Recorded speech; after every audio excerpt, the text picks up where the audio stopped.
Banyak juga teman-teman atau di lapangan juga yang sering saya temui itu mengalami pembengkakan biaya bahan baku. Kok bisa sih?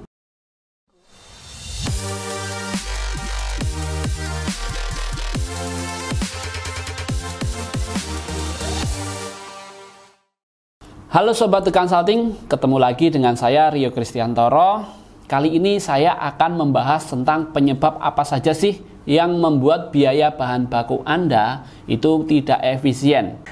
Sebelum kalian nonton videonya lebih lanjut, jangan lupa untuk subscribe dan nyalakan lonceng notifikasinya supaya kalian mendapatkan update-update video terbaru dan membantu kami untuk mendapatkan 10.000 subscriber. Ngomong-ngomong mengenai tentang biaya bahan baku, tentunya dalam benak Anda pasti tentunya di bidang manufaktur. Ya, memang benar. Biaya bahan baku ini identik dengan kegiatan usaha terutama di bidang manufaktur. Banyak hal yang terjadi dalam proses bisnis di bidang manufaktur. Banyak juga teman-teman atau di lapangan juga yang sering saya temui itu mengalami pembengkakan biaya bahan baku. Kok bisa sih? Padahal sudah dihitung dan segala macam. Kenapa sih kok biaya bahan baku terkesan lebih banyak dan menghasilkan profit yang cenderung lebih kecil?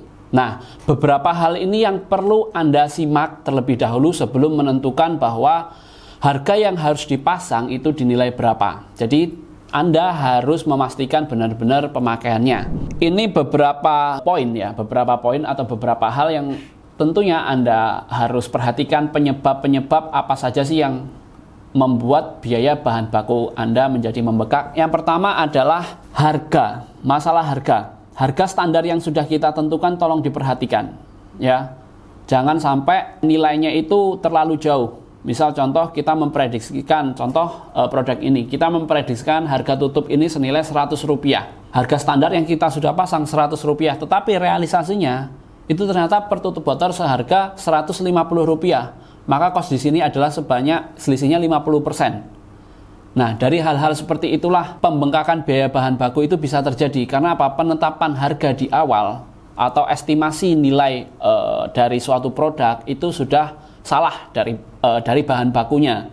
Sebaiknya Anda bisa melakukan untuk survei ya, survei harga di lapangan. Harganya berapa sih?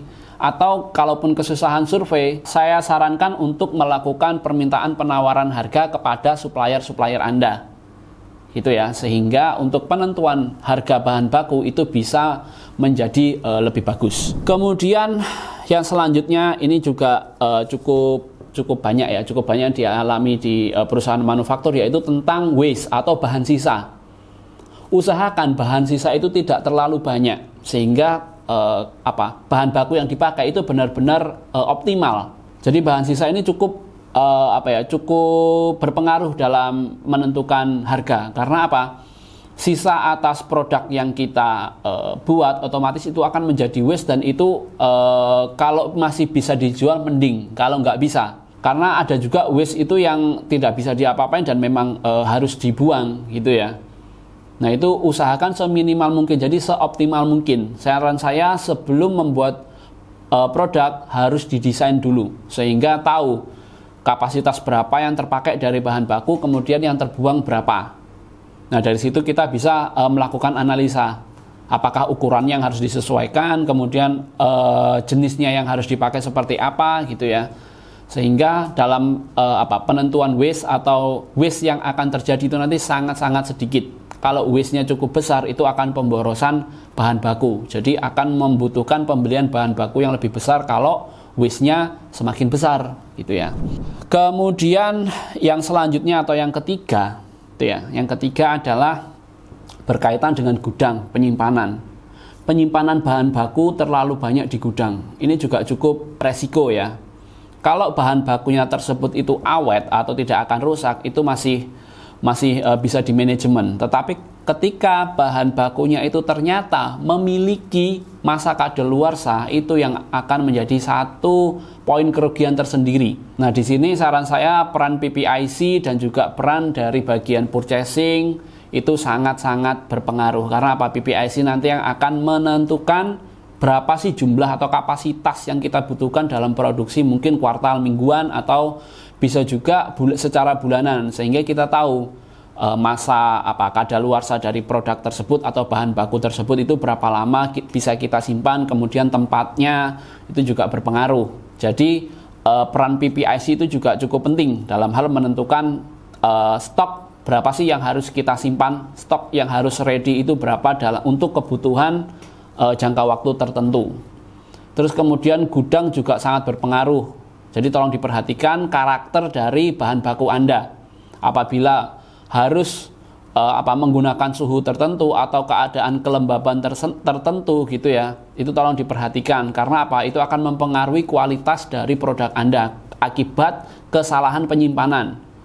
Jadi buruknya suatu produk bukan hanya karena kesalahan dari produksi, bisa jadi dari penyimpanan bahan baku yang tidak sesuai standar. Contohnya seperti ini yang paling sering saya temui adalah masalah karton. Karton, kita tahu bahwa kalau karton ditumpuk itu bisa tingginya sampai 10 sampai mungkin 5 sampai 10 meter gitu ya. Akan tetapi di dalam setiap gudang kita pasti tahu ada yang namanya ventilasi udara.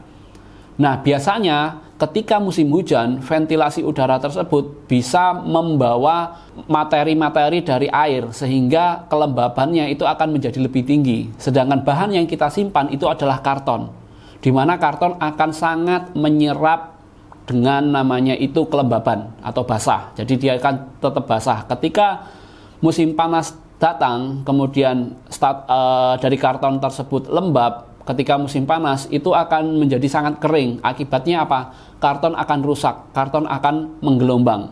Nah, kurang lebih seperti itu. Itu yang paling sering saya temui. Sehingga yang berbahan baku kertas itu sebaiknya cukup dijaga dari ventilasi udara juga.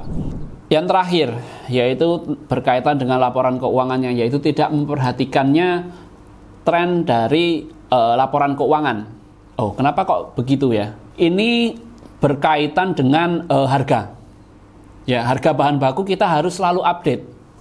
Kenapa? Karena kenaikan-kenaikan tersebut mungkin sedikit-sedikit tetapi kita tidak menyadari.